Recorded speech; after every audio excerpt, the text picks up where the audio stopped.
AEW Dynamite starts off with Jon Moxley. He has made his return. He comes out with a new theme song. I don't know if that's new. You guys let me know in the comment section down below. I don't know if that's new, but it's new since I've been watching AEW. He comes out. He's getting interviewed by Tony Schiavone. He basically ends up saying that he wants to have a conversation with Darby Allin, and that he needs to talk to Darby, and then he ends up.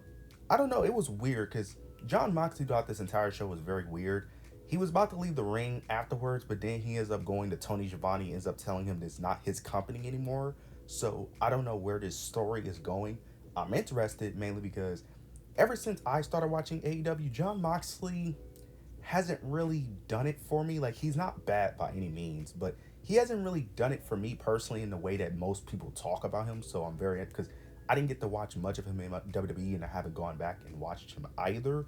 So I don't know how good he really is. So hopefully this new story is really going to elevate him. And then later in the show, he had a weird backstage segment where he just attacked some security, and he had this woman with him as well. So I don't know where this story is going to go, but I'm somewhat interested because it's good to have Jon Moxley back.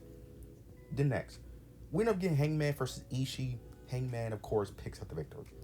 After the match, though, Swerve Strickland ends up coming out.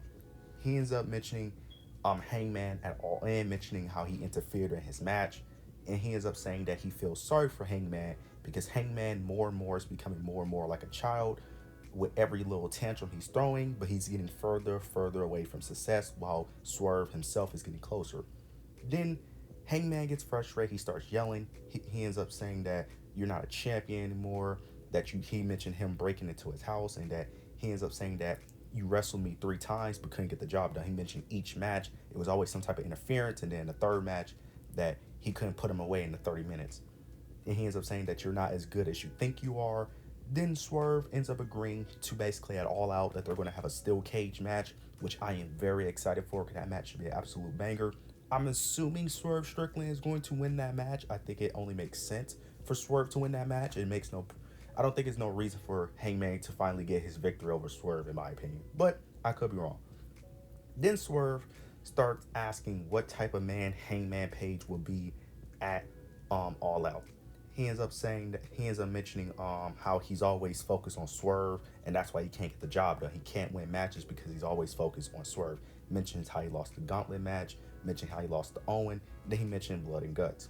Then he said that then he starts mentioning about then he started mentioning how he constantly wanna, ruin Swerve's career, but all he's doing is ruining his own. Then he mentioning what type of man he wants to be again, and mentions his family. He starts mentioning what type of man he want to be for his children. Is that the type of man he want to show his kids? This was a great promo. This was a great segment. I'm excited for the feud. I've been loving the Swerve Strickland and Hangman Page feud. They did take a little break from it for a bit, but I have been loving what they've been doing with this feud. This is one of my favorite feuds in AEW. If I'm being probably my favorite feud in AEW that I've watched since I started watching in 2023. So Tony and Mariah will have to take number one. But this feud has been amazing. I can't wait for their match and All Out. Next, we get Jamie Hayter versus Harley Cameron. Not gonna speak too much on this match. Jamie Hayter ends up picking up the victory. It only makes sense because she's one of their bigger stars. Jamie Hayter was injured when I first started watching, so I don't know much about her. I probably have to do some more research about her. I'm excited to see what's the hype's about because she is very hyped up by AEW fans. So I'm assuming that she must be amazing in the ring, or she has an amazing character. I'm assuming mostly in the ring. So I'm interested to see where this goes. Now, she looks like she's going to be feuding with Saraya, who I don't really like and I don't really care because Saraya has always been trash to me. So I guess, but hopefully Jamie Hayter could at least make it interesting, or at least they could book it interesting at least. Now we get MJF. He ends up cutting a promo. He ends up mentioning none of the fans supported him as an American citizen. None of them supported him at Wembley, and then he ends up saying he denounced his American citizenship. Then he ends up mentioning Will Ospreay. Ends up saying that he's not done with Will Ospreay. He mentioned how Will Ospreay cheated at All In with the Daniel Garcia interference. Then he ends up mentioning how no matter what, whenever Will Ospreay gets close to the AEW championship, that he will always be there to stop him from getting the AEW championship, kind of like what Hangman wanted to do with Swerve. Then he starts mentioning Daniel Garcia. Then Daniel Garcia ends up coming out, ends up attacking MJF from behind. He end up choking MJF out. Then he tries to do a top rope pile driver similar to what MJF did a month ago when MJF did it to Daniel Garcia, but security ends up making a save. MJF ends up coming back into the ring, attacking Daniel, but Daniel ends up getting the upper hand again. Tries to go for the pile driver again, but security ends up stopping it. Then Daniel Garcia gets on the microphone. He ends up talking some trash, and he ends up basically calling his shot at All Out. So it looks like MJF versus Daniel Garcia at All Out. I'm very interested to see how this plays out, because I could see a world where MJF wins, but I kind of feel like Daniel should win this match, arguably, mainly because, he's the babyface, and if they want to build up a new star, no other way to have him beat MJF. But very interested to see how that match plays out. But I'm interested in the feud. I'm not the biggest Daniel Garcia fan, but Daniel Garcia has his moments where I like him, but then he has a lot of moments where it's like, nope, he's not all that good. So this feud right here could be the thing that pushes me to like Daniel Garcia more, but I am interested to see how this feud plays out. AEW did a great job on tonight's Dynamite. They progressed a lot of stories, and I love what they did here. Next, I'm not going to speak too much on this. We got the conglomeration with Hook versus the Learning Tree with Roderick Strong. Oh my gosh. The conglomeration ended up picking up the victory. Hook ends up tapping out Roderick Strong, but Roderick Strong had his foot on the ropes. After the match, Roderick Strong and Undisputed Kingdom ended up attacking Hook. So it looks like they're going to go after the FTW Championship, and then the conglomeration and the Learning Tree ended up attacking each other outside and ended up having a brawl. I honestly don't care about neither. I could care less about Jericho and the Learning Tree and the conglomeration. I just don't care about none of them, if I'm being honest. All of them are just boring to me. And Hook and Roderick Strong, I don't care mainly because it's the FTW Championship, but I hope this is better than Hook versus Chris Jericho. Now, to be fair, they only have one more week to build up to this, but to be fair, it's not that hard to do better than what Chris Jericho is doing with the Learning Tree. So hopefully they can sell me on this, but I doubt it. But it's whatever. Next, man, Mercedes Monae. Oh my God, Mercedes Monae is having her celebration. Private party interrupts it.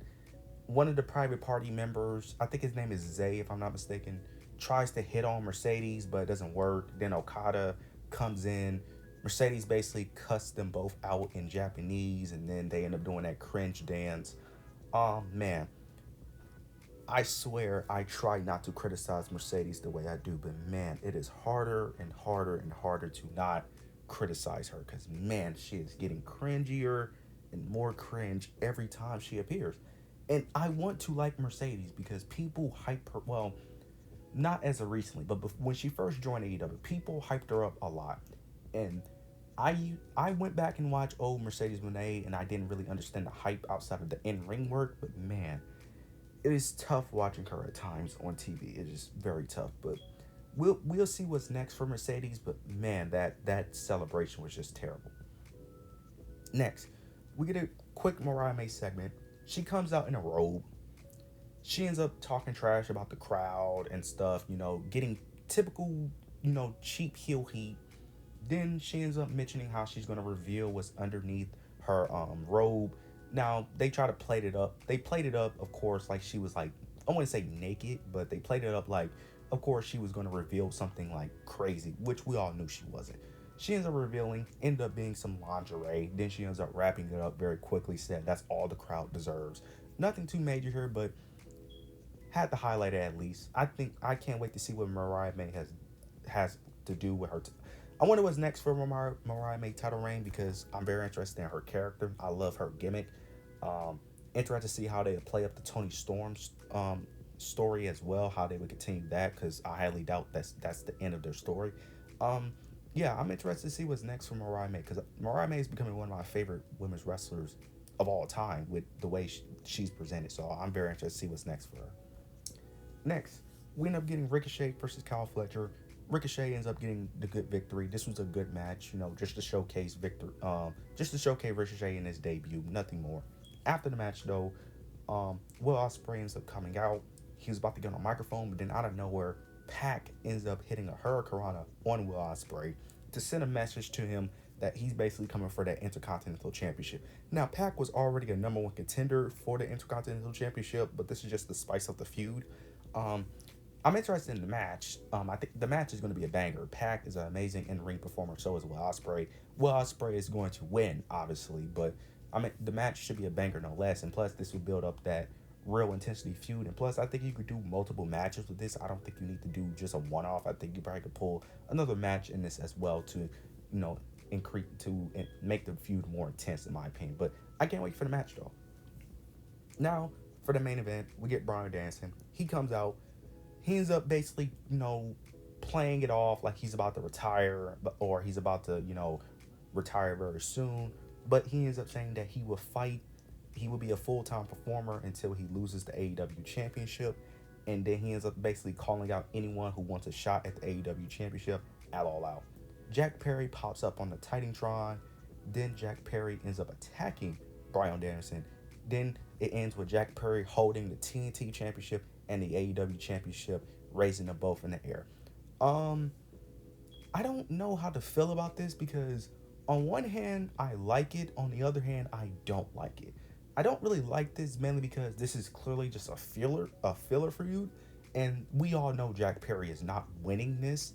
But on the other hand, this kind of elevates Jack Perry to another level. And since it is a filler feud, this could just buy time for Bryan Danielson to, I wouldn't say stat pad, but to add defenses to his reign to make it look somewhat impressive. That way he doesn't feel like a transitional champion. So I'm interested to see where this goes, even though they only have 1 week to build up towards this match. But nonetheless, this overall Dynamite was a very good episode of Dynamite. I hope they continue on this trajectory because this was a really great show. This was really good. I love what they did here. They progressed storylines. For the most part, everything was very entertaining for the most part. So I love what they did here. You guys let me know what you guys thought of this episode of Dynamite. Make sure you like, comment, subscribe. But yeah, that's it.